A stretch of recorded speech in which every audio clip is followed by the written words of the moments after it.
नमस्कार बच्चों, मैं निर्मल सिंह आप सभी का स्वागत करता हूं आज की इस क्लास में। आज हम पढ़ने वाले हैं कक्षा 9 का अध्याय 2, जिसका नाम है यूरोप में समाजवाद एवं रूसी क्रांति। इसका भाग 2 है रूसी क्रांति। इस पूरे अध्याय में हम पढ़ने वाले हैं कि रूस की क्रांति के पीछे क्या क्या कारण होते हैं, रूस की क्रांति के पश्चात क्या क्या बदलाव आते हैं, अक्टूबर की क्रांति के पश्चात क्या बदलाव आते हैं। साथ ही हम जानेंगे कि सोवियत संघ का वैश्विक प्रभाव क्या रहता है। इस भाग में हम ये कॉम्पिटेंसी डेवलप करेंगे कि रूस में किस प्रकार समाजवाद आता है और पहले विश्व युद्ध के समय रूस का साम्राज्य किस प्रकार का होता है, कौन कौन से हिस्से रूस के साम्राज्य में शामिल होते हैं। चलिए तो शुरू करते हैं रूसी क्रांति। देखिए, रूसी क्रांति में हम बात करेंगे 1905 की क्रांति की। 19 की 5 की क्रांति के दौरान क्या क्या परिवर्तन आते हैं, क्या क्या उथल पुथल होती है, हम उसकी बात करने वाले हैं। हम अक्टूबर क्रांति की बात करेंगे। अक्टूबर क्रांति की के पश्चात क्या क्या बदलाव आते हैं उसकी बात करने वाले हैं। किस प्रकार से अक्टूबर क्रांति की जो घटनाएं होती है उसमें राजशाही का पतन होता है। रूस का राजा कौन होता है, जैसे कि हम देखते हैं कि रूस का शासक जो है, रूस का शासक, रूस के शासक को जार कहा जाता था। और रूस की जब क्रांति होती है तब शासक कौन होता है? जार निकोलस द्वितीय। जार निकोलस द्वितीय। हम जारशाही के बारे में जानेंगे, ठीक है। उसके बाद में राजशाही के पतन की हम बात करने वाले हैं, सारी बात करने वाले हैं। किस प्रकार जो मजदूर है वो सब एकत्रित होते हैं। और एक महत्वपूर्ण घटना, खूनी रविवार। खूनी रविवार।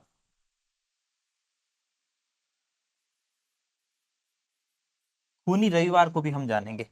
हम देखेंगे कि खूनी रविवार के दिन क्या होता है।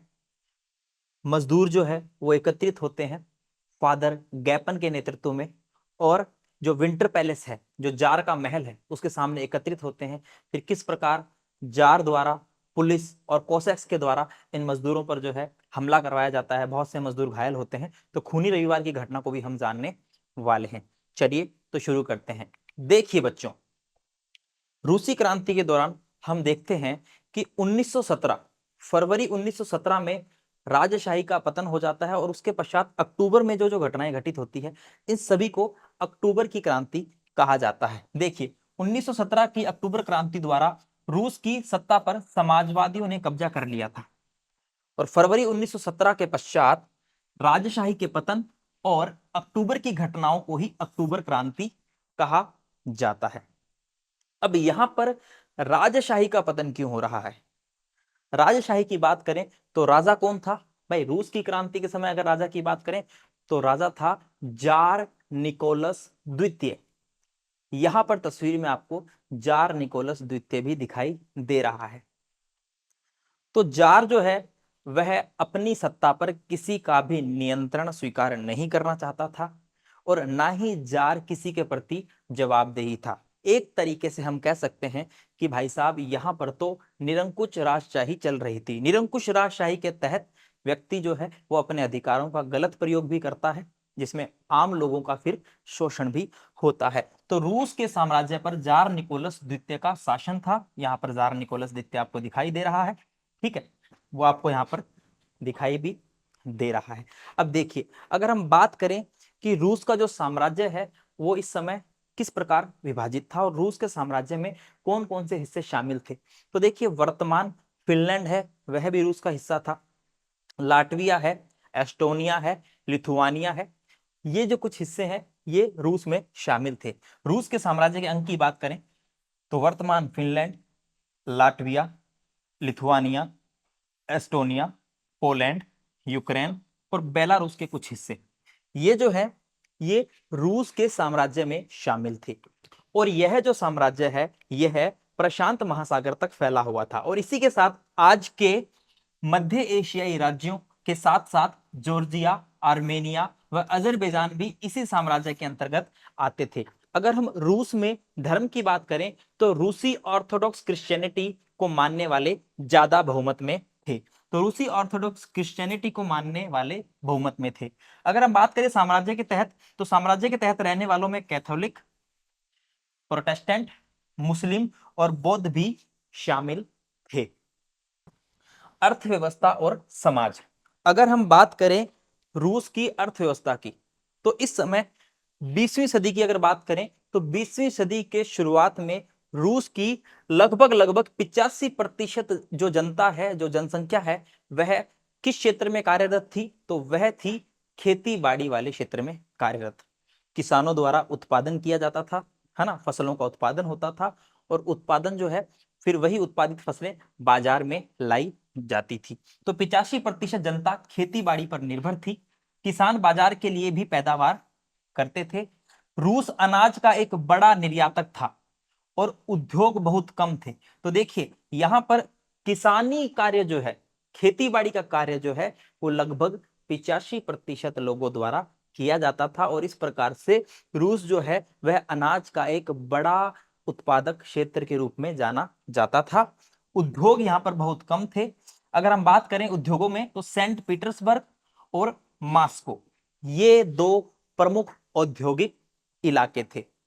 सेंट पीटर्सबर्ग का नाम आगे चलकर बदल दिया जाएगा, उसकी हम बात आगे करेंगे। तो समाज में हम देख रहे हैं कि जो बड़ा हिस्सा है वह खेती बाड़ी पर निर्भर होता है। अब देखिए 1890 के दशक में अनेक कारखाने चालू हुए। फिर धीरे धीरे हम देख रहे हैं कि खेती तो हो ही रही थी, उद्योग कम थे, कुछ क्षेत्र ही औद्योगिक थे जैसे कि सेंट पीटर्सबर्ग और मॉस्को। लेकिन अब धीरे धीरे उद्योगों का विकास होना शुरू होगा। 1890 के दशक में अनेक कारखाने चालू हुए।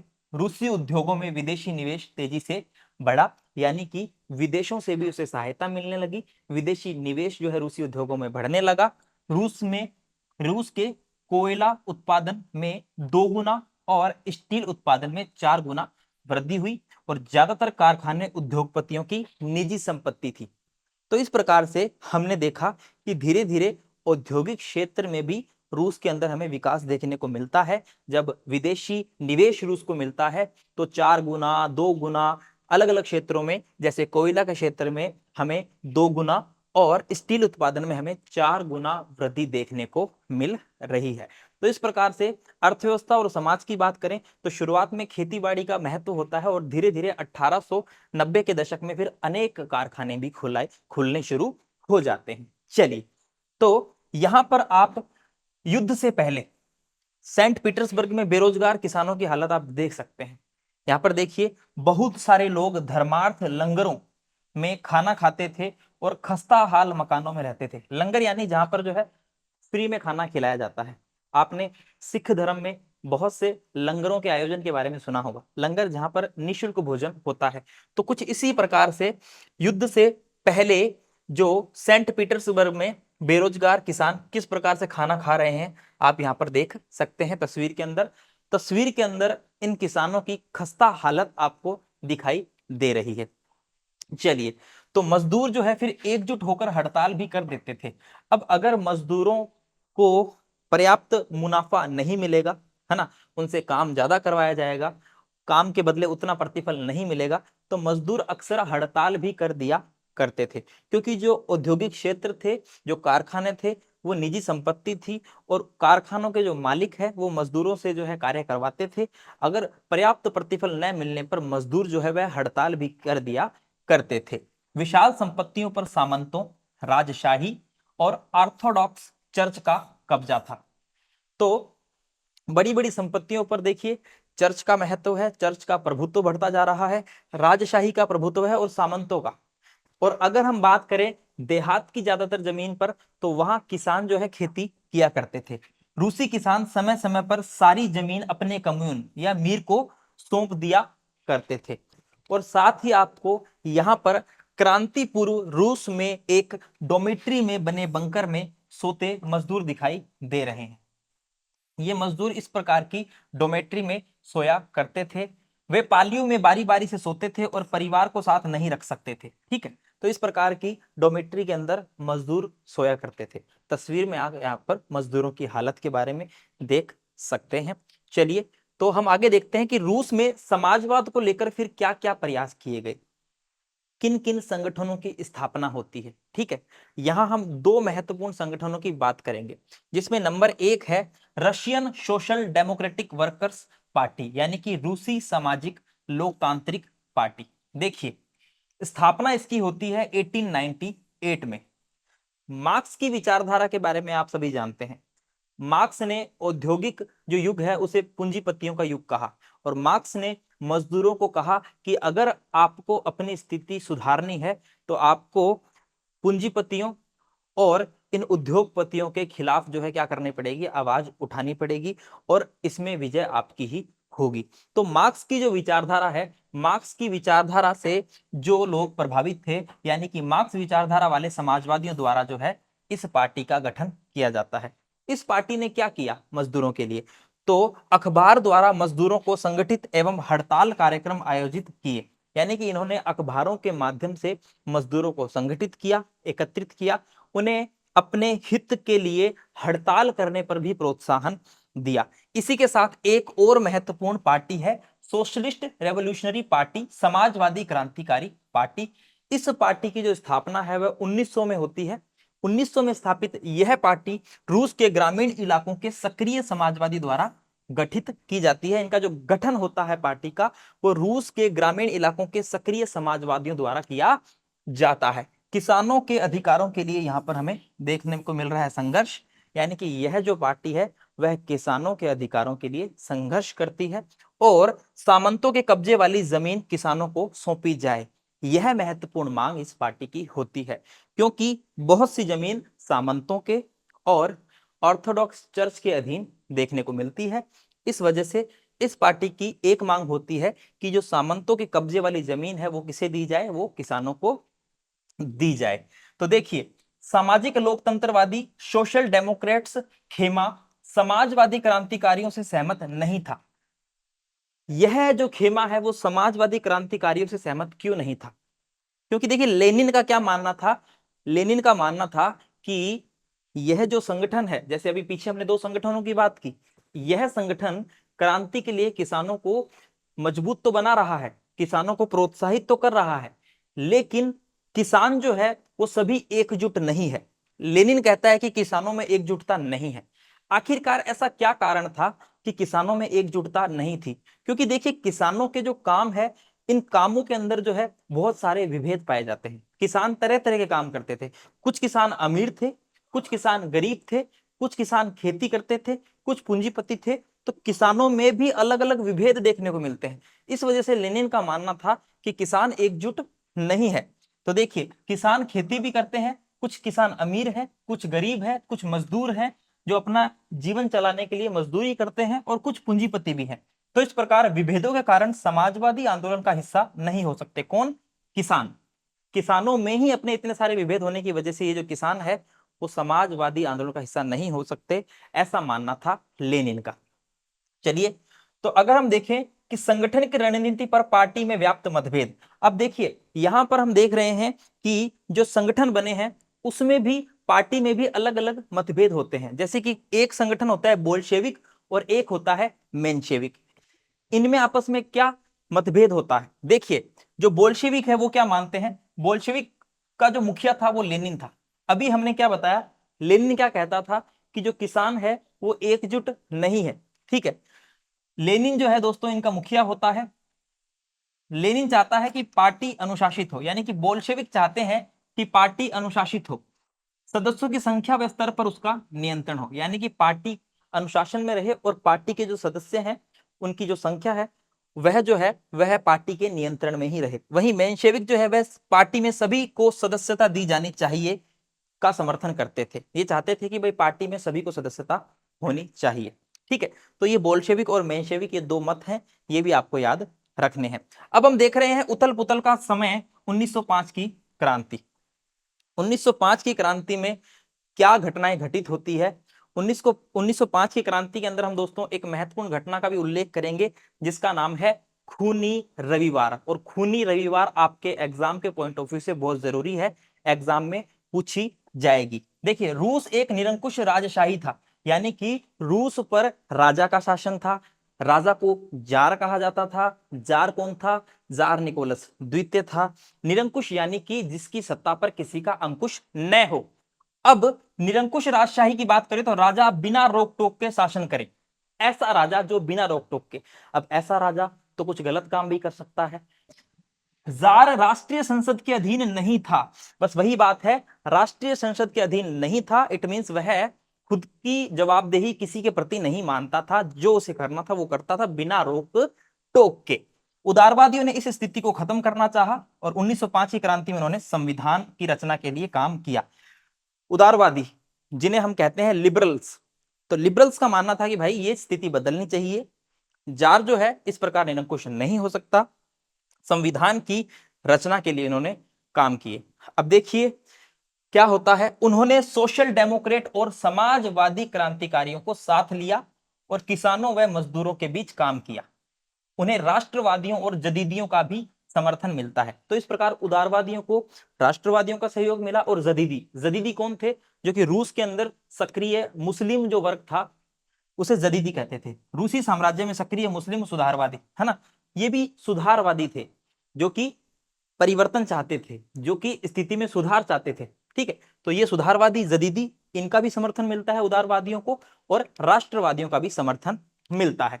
अब देखिए 1904 में कुछ वस्तुओं की कीमतें बढ़ जाती है। ठीक है, चीजों की कीमतों में तेजी से बढ़ोतरी होती है, चीजें की कीमत बढ़ती है, और कीमत बढ़ने पर जो वास्तविक वेतन है उसमें 20% की गिरावट आ जाती है।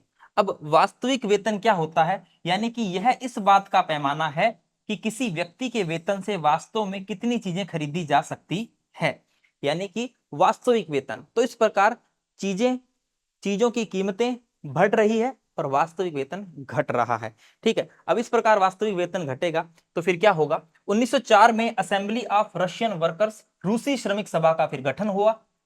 सेंट पीटर्सबर्ग में मजदूरों ने कुछ मांगे रखी और हड़ताल की। अब मजदूरों की मुख्य मांगे क्या थी? देखिए वही बात है, काम ज्यादा करवा रहे हो, बदले में वेतन कम मिल रहा है।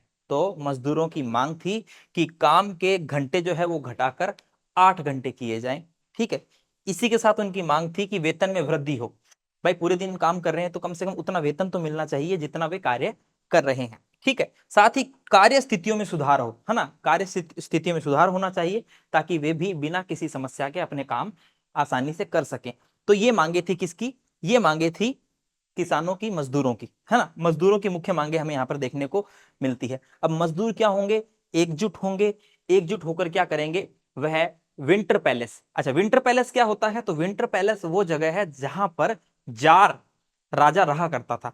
तो विंटर पैलेस के सामने वह फादर गैपन के नेतृत्व में एकत्रित हो जाते हैं। अब जब एकत्रित हो जाते हैं तो फिर क्या किया जाता है ना, राजा द्वारा यानी कि जार द्वारा उन पर पुलिस एवं कोसैक्स द्वारा हमला करवा दिया जाता है ना। ये पूरी घटना जो है खूनी रविवार के नाम से जानी जाती है, और इसी घटना के पश्चात जो है 1905 की क्रांति की शुरुआत हो जाती है। तो देखिए खूनी रविवार क्या है? पादरी गैपन के नेतृत्व में मजदूरों का जुलूस विंटर पैलेस, जहां जार का महल है, के सामने पहुंचा। पुलिस और कोसैक्स ने मजदूरों पर हमला किया। पुलिस, ठीक है, और कोसैक्स भी एक ऐसा ही दल है जो सुरक्षा दल है। ये क्या करते हैं? मजदूरों पर हमला करते हैं। अनेक मजदूर मारे गए और कुछ घायल हुए, और 1905 की क्रांति की इसी से शुरुआत हो जाती है। इसे कहते हैं खूनी रविवार, है ना, ब्लडी संडे। और ये खूनी रविवार बहुत महत्वपूर्ण है, घटनाएं जो है पूछी जा सकती है, आपको याद रखनी है। अब यहाँ पर दोस्तों कुछ इंजीनियर है, कुछ वकील है ना, ये क्या करते हैं? ये हड़ताल करते हैं, हिस्सा लेते हैं इस आंदोलन के अंदर।